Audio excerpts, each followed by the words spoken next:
the Honda CB125R and the Yamaha MT-125.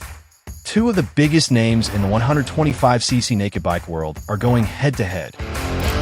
On horsepower, both make around 15 horses at the crank, and interestingly, they hit that figure at the exact same RPM.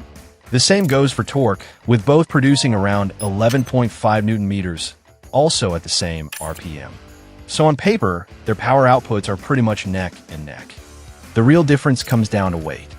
The CB is about 12 kilos lighter than the MT, ultimately giving it roughly a 10% advantage in power-to-weight ratio. So despite making virtually identical power, the lighter CB should have the edge when it comes to acceleration, agility, and overall performance. As for the engines, they're actually pretty similar. Both are powered by a single-cylinder 125cc engine. It might not sound like much, but it's still pretty comfortable for getting around town and dealing with traffic. The compression ratios are also pretty close, but when it comes to the valve train, these two take a pretty different approach.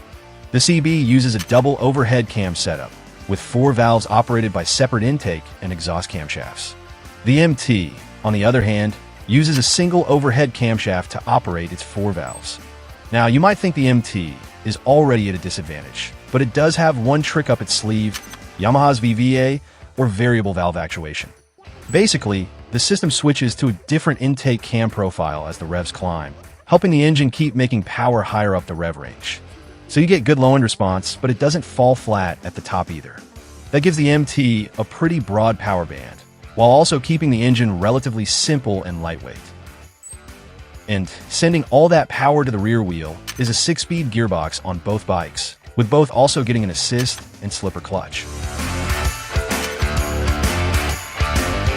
The CB comes in 4 colors to choose from: matte red, light blue, gray, and silver.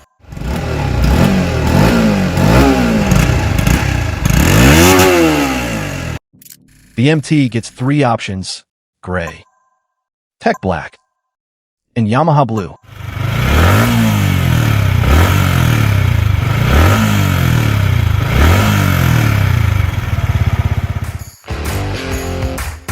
When it comes to electronics, there's not exactly a whole lot going on here. But surprisingly, the CB actually has a bit more tech than you might expect. Both bikes get ABS, but the Honda gets a 3-axis IMU. Now, before you get too excited, it's not lean-sensitive ABS or anything fancy like that. It's mainly there to help keep the front wheel down under hard acceleration and the rear wheel planted under heavy braking.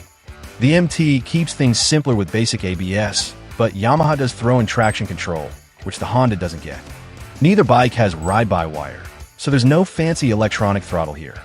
Both also get a TFT dash, although only the MT gets Bluetooth connectivity.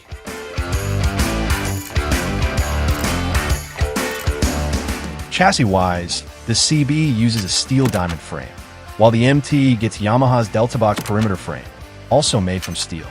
Up front, both bikes get upside-down forks, although neither gives you any adjustment. Out back, it's a preload adjustable monoshock on both. For braking, both get a 4-piston radial mount front caliper, which is pretty serious hardware for a pair of 125s.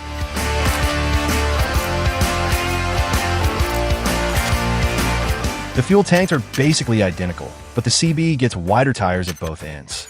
Seat height is also pretty similar, as is the wheelbase. And when it comes to price, the CB is more affordable, undercutting the MT by around 500 pounds. So, the CB is lighter, gets wider tires, and has that classic styling, while the MT gives you a sharper, punchier throttle, a fancier chassis, and a few more electronic toys. Neither is really a bad choice, so it comes down to what you want. So, which one would you take? Let me know in the comments, and if you enjoyed the video, don't forget to subscribe for more bike comparisons. I'll see you in the next one.